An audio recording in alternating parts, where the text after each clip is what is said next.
Bonjour, comment produire du contenu en marketing inbound? Pourquoi chez Poppygico on s'est à un moment donné posé cette question-là? Parce que c'est celle que tous nos interlocuteurs nous posent depuis des années. Ça fait 10 ans, un peu plus de 10 ans maintenant, que je m'intéresse à l'inbound marketing. J'ai commencé à utiliser cette méthode en 2007-2008. Pour une société qui s'appelle Teambox, que j'ai cofondée à Montpellier. Et j'ai découvert l'inbound et je me suis dit, mais bon sang, c'est bien sûr, c'est exactement ce que l'on doit faire.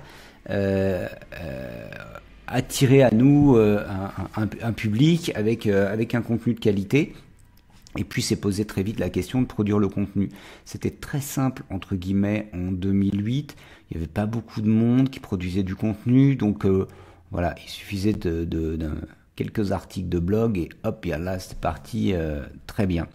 Le temps a passé, on a commencé à voir l'inbound marketing, c'est déployé aux États-Unis, puis en Europe et enfin en France. Il y a ça maintenant quelques années.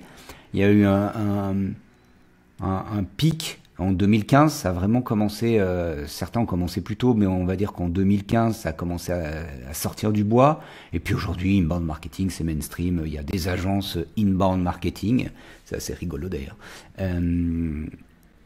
Et du contenu, il y en a de plus en plus. On est noyé par le contenu et souvent du contenu pas très quali. Parce que en fait, produire du contenu coûte cher. Que vous le fassiez produire en interne ou en externe, ça demande des ressources, du temps, des ressources graphiques, des ressources pour écrire, des ressources, ça demande du temps pour faire des recherches, etc. Donc, interviewer des gens, mettre en ligne, diffuser le contenu sur les réseaux sociaux à travers des mailing lists, des newsletters, etc., etc. Donc cette histoire de produire du contenu, c'est vraiment ce que j'entends le plus souvent quand on parle d'inbound marketing. On dit ouais, mais comment je vais produire du contenu? Et comment je vais produire du contenu? Cette question, on l'entend de deux façons. Un, je sais pas quoi dire. Et deux, je sais pas comment faire. Donc, avec Philippe Larcher, chez Poppygico, on a commencé à se poser la question il y a 4 ans de, ok, cette histoire de contenu, c'est central puisque c'est le fuel d'une méthode inbound marketing. Vous pouvez décréter que vous allez faire de l'inbound marketing, vous pouvez même acheter une solution auprès d'un éditeur de marketing automation. Si vous mettez rien dedans, il va rien se passer. D'ailleurs, c'est souvent ça qui arrive, c'est-à-dire que c'est faut qu'on fasse de l'inbound marketing, super, on va prendre un outil, on va faire une étude de marché, un appel d'offres parfois, que sais-je, et puis ça y est, on a notre solution de marketing automation, nous voilà parés, et puis là on n'a plus de thunes pour aller faire du contenu qui va bien.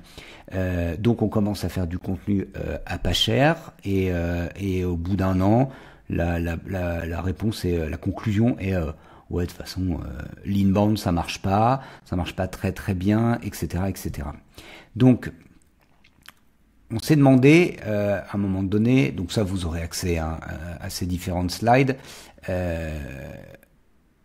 comment faire pour produire du bon contenu. Parce que c'est pas José Lito Tirados qui le dit, c'est Avast Media, contenu il est bof quoi. Ça sert à rien, prenez les livres blancs. Généralement c'est des livres vides. Les articles font 500, 600, 800 mots, alors maintenant 1500 mots, mais au bout du compte, au terme de quali, vous apprenez pas grand chose. Et puis c'est du contenu, alors là on arrive au top du top, le snack content, ok. Des trucs qui se consomment en 3-4 minutes, qui vous font réfléchir en 2 minutes et qui vous font prendre des décisions stupides en 30 secondes. Bravo, félicitations, vous pouvez rejouer.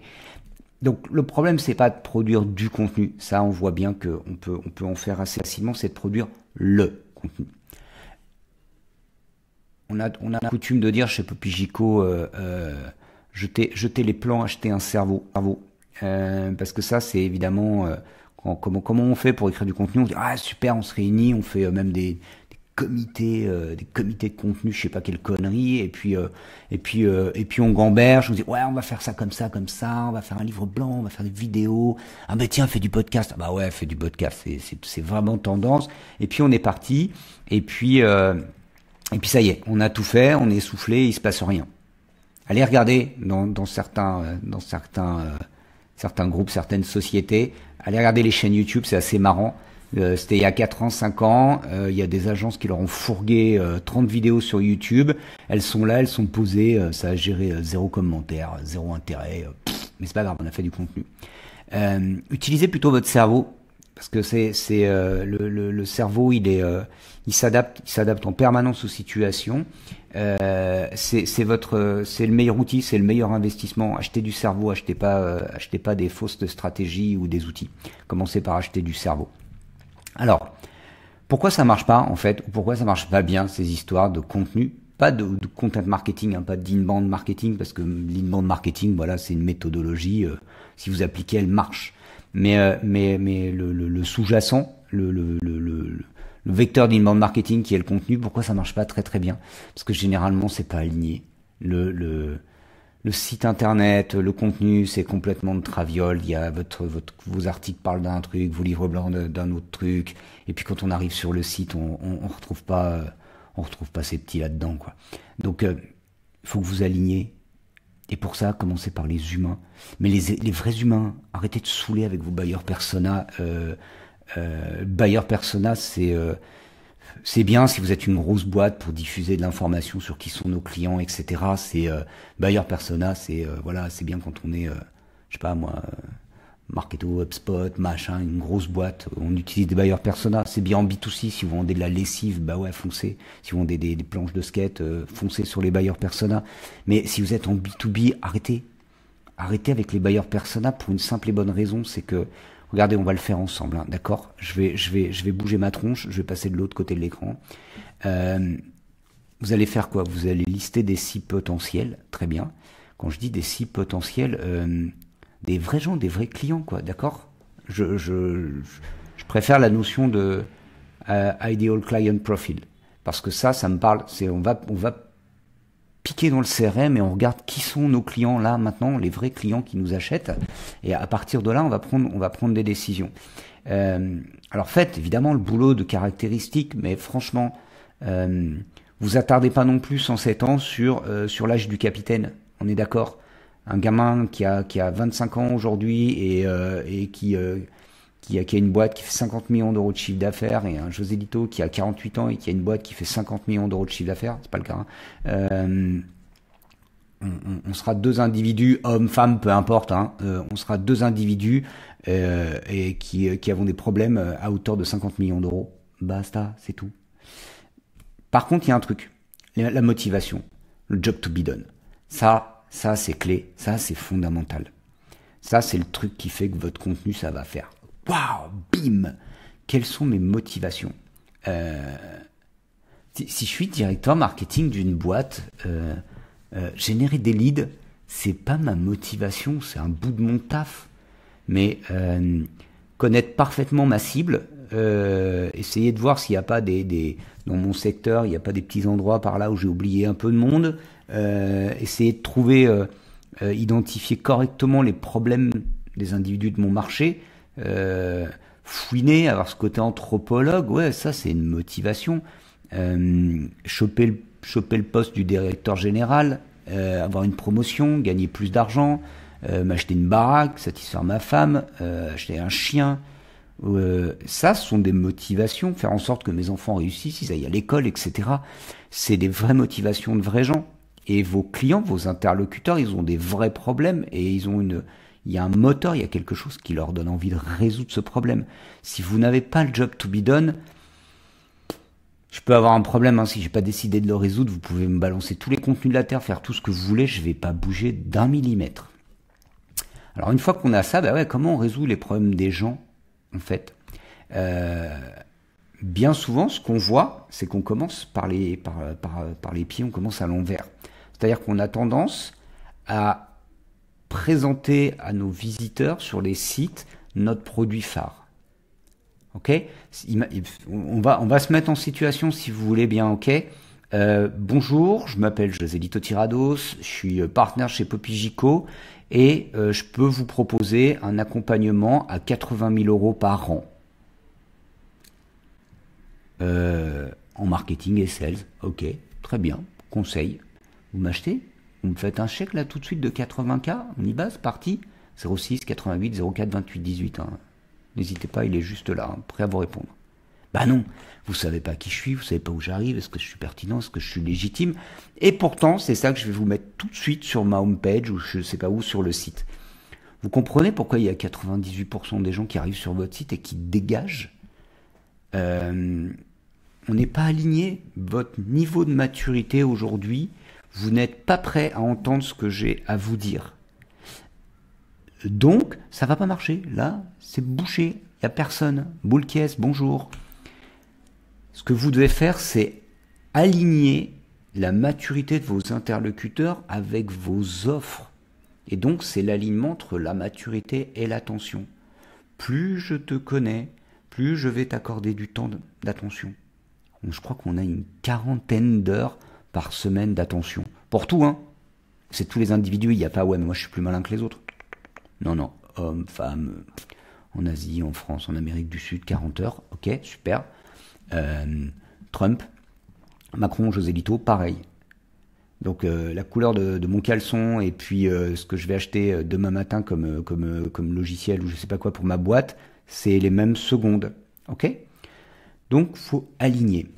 Et pour faire ça, eh ben, à un moment donné, il faut des lead magnets. C'est-à-dire qu'on va mettre des offres au bon niveau de maturité de nos interlocuteurs. Alors les lead magnets, évidemment, c'est quoi? Comment ça marche? Comment on fait ça? C'est pas des livres blancs. Ok? Les livres blancs, c'est éventuellement quelque chose d'utile en bas de l'entonnoir pour rassurer, pour asseoir votre légitimité. Ça peut être c'est un bon outil de notoriété, mais c'est pas un bon outil qui va me faire comprendre rapidement votre valeur et qui va me donner envie de revenir un petit peu plus sur votre site. Ok? Des livres blancs, vous voulez que je vous raconte un truc? Allez chez McKinsey, il y a plein de livres blancs extraordinaires. Ok? J'en lis plein, j'en bouffe des tonnes. C'est pas pour autant que j'ai envie, je suis capable ou j'ai même besoin d'aller signer avec McKinsey, BCG ou whatever. D'accord? Parce que c'est énorme. Quand je vois passer un livre blanc qui fait 100 pages, mais qu'est-ce que j'en ai à foutre, toi? 100 pages. J'ai un problème. Enfin, c'est comme si à un moment donné, vous me proposiez, si je vous dis, putain, j'ai mal au crâne et vous me sortez la notice, la papier du paracétamol, d'un Doliprane. Vous croyez que je vais me fader toute la lecture du bordel? Donne le médoc. Je mange, je veux surtout que mon mal de tête s'arrête. Now. Ça, c'est le lead magnet. Le lead magnet, c'est rapide à consommer, ça traite juste un bout du problème, ce qu'on appelle un pain point ou un job to be done, et c'est ultra spécifique. Paf, j'attrape un Google Sheet, un PDF. Le meilleur PDF que j'ai vu passer, il faisait 4 pages, quoi. Et c'était un truc de ouf. C'était un truc de ouf dingue. 4 pages. Basta. Donc, comment on fabrique ça?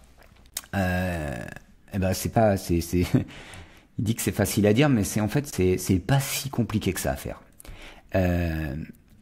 Prenez votre offre, la plus grosse, d'accord? Je vous parlais tout à l'heure d'un truc de 80 000 euros.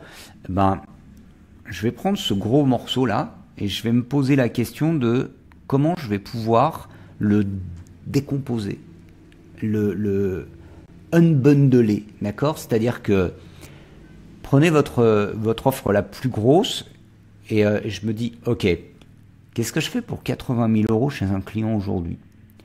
Du conseil, du SEO, la production de contenu, des funnel marketing, je donne de la méthodo et je structure des équipes market, je participe au recrutement des responsables, je mets en connexion des gens avec d'autres pour résoudre des tas de problèmes au quotidien, je vais faire de l'accompagnement, je suis capable de faire du coaching, on est capable de faire de l'identité visuelle, du logo, waouh.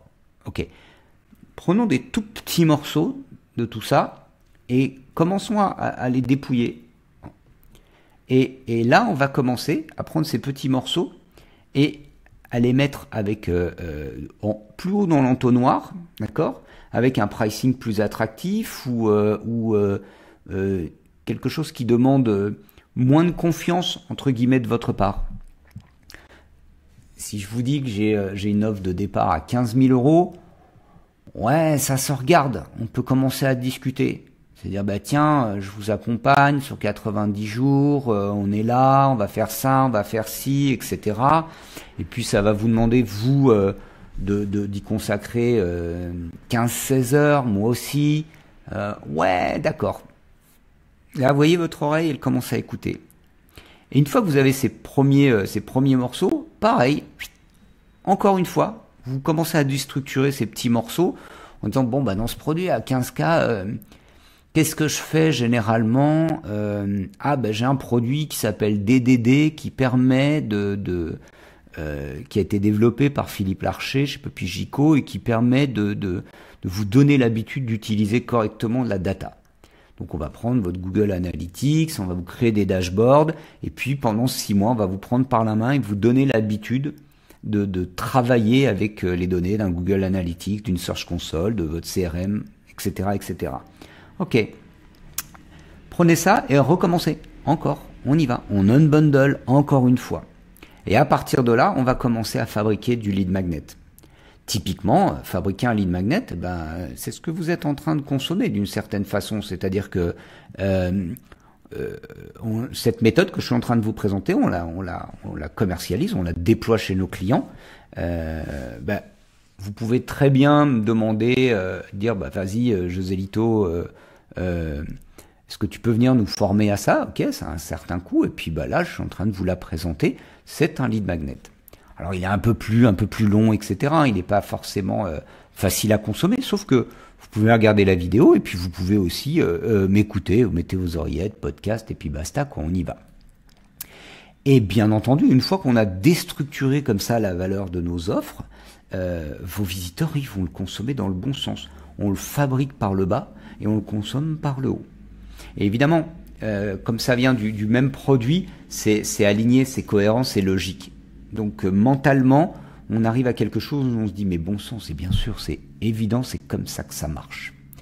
Alors souvent quand on présente notre méthode et quand on vient chez nos clients pour la déployer, c'est ouais mais j'ai pas d'idée. Pour créer un bon lead magnet, continuez à penser à vos personas, pensez à vos clients et commencez à réfléchir à un plan d'offre. Donc on va prendre une catégorie de vos offres, d'accord, on va définir un format. Donc ça pourrait être très bien, par exemple, je sais pas moi, une checklist. Voilà, on dit ok, je vais prendre tel buyer persona, je vais prendre, le directeur général de la société, il a un gros problème de recrutement aujourd'hui, il y a un truc qui va pas dans ses recrutements, etc. Ok, les 5-6, la checklist, les 5-6 trucs qu'il faut pas oublier quand vous faites un recrutement ou je sais, la fiche de poste idéale à diffuser sur LinkedIn pour recruter une rockstar, whatever. Avec ces petites moulinettes, en fait, ça favorise la créativité. Et là, on va commencer à avoir un tunnel marketing complètement aligné. Alors je sais que la mode c'est la grande roue, hein. Il y a des éditeurs de logiciels qui réinventent la roue, on va les laisser faire tranquilles, hein. Ils ont besoin de faire ça à ce stade de leur business. Nous, on va se contenter de continuer tranquillement avec nos petits funnels parce que ça marche bien. Vous avez là quelqu'un qui vous connaît pas trop, un lead magnet rapide à consommer, qui demande pas beaucoup d'engagement, qui demande très peu de ressources. Si la personne est intéressée, en dessous on a le produit d'appel. C'est un échantillon de ce qu'on sait faire, du meilleur de ce qu'on peut offrir. Donc ça demande moins de temps, ça demande moins d'argent, ça demande moins de risques. Et à la fin, une fois qu'on se connaît bien, qu'on a pris le temps de discuter, de converser ensemble, le produit phare, où là, on y va, quoi, tapis rouge et on envoie du steak, quoi. Alors, et comment on fait les contenus dans tout ça? Les contenus, on continue à résoudre en fait. On continue à résoudre le problème des gens. Ça vient un cran au-dessus. Le contenu, faut l'imaginer comme un produit. C'est quelque chose que vous allez fabriquer, qui va demander des ressources, en interne, en externe, vous allez payer, peu importe, ça demande du temps. Et en face, votre interlocuteur, lui aussi, il va devoir investir du temps. Ce que vous voyez là, à l'écran, créer les slides, cogiter, là, c'est 4 ans de cogito pour que ça se mette en place. plus la production des slides par Shantisha chez nous, etc., etc.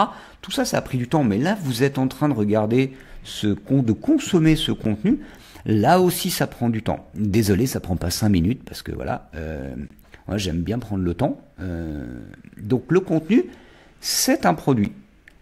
Ok, c'est zéro, la valeur monétaire est de zéro, il n'y a pas de transaction entre nous, mais néanmoins, c'est de votre temps contre le mien et celui de la team Poppygico.